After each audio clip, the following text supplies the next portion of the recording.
year is 2026, and the world is on fire. American and Iranian forces are locked in a brutal conflict that nobody saw coming. But what if I told you this war didn't start with a bang, but with a whisper? A single, overlooked event that set off a chain reaction leading to where we are now. Stick with me for the next few minutes, and I'll reveal the secret trigger that ignited this war. How Iran is fighting back in ways you won't believe, and what the shocking new leadership in Tehran means for the future of the entire world. You won't find this anywhere else. It all began not in a war room, but in cyberspace. On a quiet Tuesday in March 2026, a massive cyber attack paralyzed America's financial systems. Wall Street froze, ATMs went dark. For 72 hours, chaos reigned. Washington immediately pointed the finger at a state-sponsored hacking group with deep ties to Iran's Revolutionary Guard Corps. Tehran denied everything, calling it a fabrication, a pretext for aggression. But the damage was done. Public outrage in the US reached a fever pitch. The American response was swift and devastating. Precision airstrikes targeted not just military bases, but key intelligence and cyber warfare hubs deep inside Iran. The goal was surgical decapitation to cripple Iran's ability to command its forces. But Iran had been preparing for this moment for years. They didn't retaliate with a conventional army. Instead, they unleashed something far more difficult to fight: asymmetrical warfare. Suddenly, shipping lanes in the Strait of Hormuz, a critical artery for global oil, became a death trap. Iranian-backed proxy forces across the Middle East in Iraq, Syria, Lebanon, and Yemen activated simultaneously.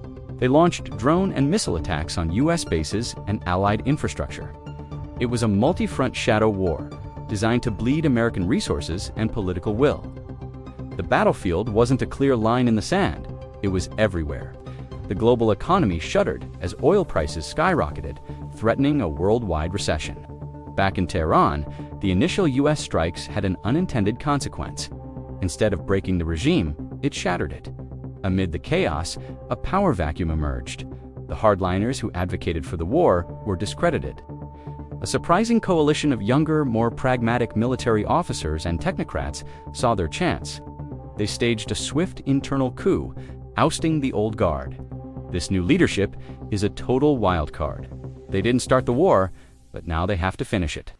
They immediately sent out feelers for a ceasefire, but with a list of non-negotiable demands: an end to all sanctions, security guarantees, and recognition of their new government. The White House is now faced with a terrible choice: escalate the conflict against a new known enemy, or negotiate with a regime that came to power through a coup amidst a war they are accused of starting. The fate of the Middle East, and perhaps the world, hangs on what happens next. And that, my friends, is a story that is still being written. Russia and China's support for Iran in the 2026 US-Israel war. What's actually happening? In the ongoing US-Israeli war on Iran, now in its second week, as of March 13th, 2026. Russia and China are Iran's closest strategic partners, but their support has clear limits. Here's a clear, up-to-date breakdown based on the latest reports. 1. Strong diplomatic backing, their loudest move. Both countries have loudly condemned the US and Israeli strikes. Russia's Foreign Minister Sergei Lavrov stated there is no evidence Iran was developing nuclear weapons. Visual animated map highlighting Russia and Iran. China's Foreign Minister Wang Yi told Israel to immediately stop the attacks, saying negotiations were making progress before the strikes began. Visual animated map highlighting China and Iran together. They pushed for an emergency UN Security Council meeting and blocked some US-led sanctions efforts.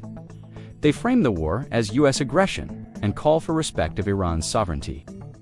This gives Iran political cover and isolates America diplomatically at the UN. 2. Limited but real intelligence and tech help. This is where the support gets practical but not game-changing.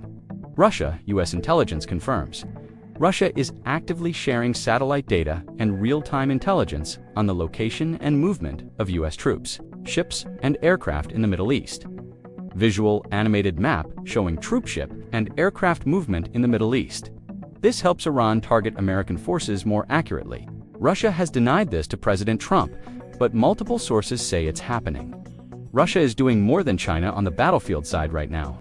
China has supplied advanced radar systems, electronic warfare equipment, and switched Iran's military navigation to its Beidou satellite system, replacing US GPS, visual animated map, showing Beidou satellite coverage over Iran. Chinese satellites are reportedly helping with terrain mapping and signals intelligence. China is not sending weapons or fighters, but its pre-war tech is helping Iran's defenses and missile targeting. 3. No direct military intervention. The big red line: neither Russia nor China is sending troops, fighter jets, or major new weapon shipments during this war. Analysts call this a cold calculation.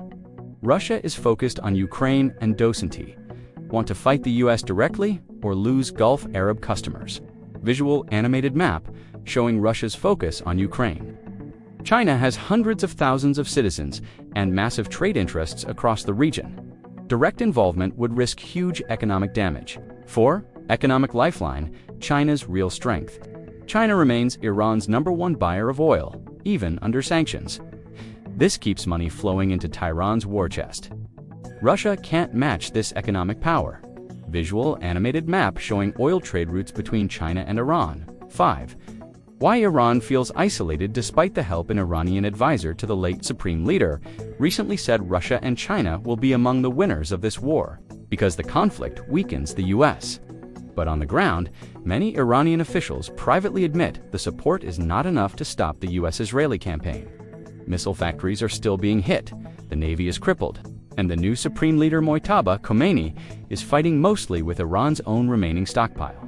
Visual animated map showing locations of missile factories and naval activity in Iran. Bottom line for the war right now: March 2026, Russia equals diplomatic noise plus useful intelligence. China equals diplomatic noise plus tech backbone plus economic oxygen combined effect. It makes the war more painful and expensive for the US and Israel, but it has not stopped the strikes or changed the military balance.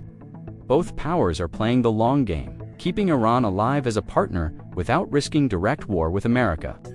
If the conflict drags on or spreads to the Strait of Hormuz, expect Russia and China to increase the intelligence, tech help, but still stay out of the actual fighting.